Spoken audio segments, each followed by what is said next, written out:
If you want to search by image on Motorola Moto G56, we have two options. If you have a photo saved on your phone, then in that case we can go to the Photos app, and then you can open the photo that you wish to use in order to search for something, and then you want to use the Lens option.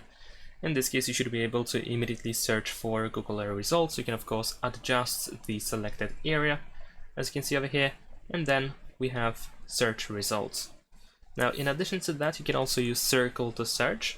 So let's say I'm gonna open the Google app first, and then over here, if you want to search for something based, let's say, on an image that you have over here, what you can do is you can press and hold the home button or the navigation bar, depending what type of navigation you have.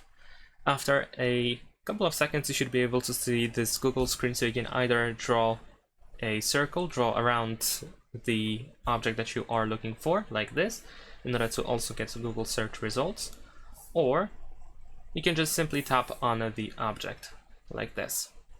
And that's pretty much it. You can also go for visual matches as well if you're looking for something very specific. So that's all. Thanks for watching, leave a like and subscribe.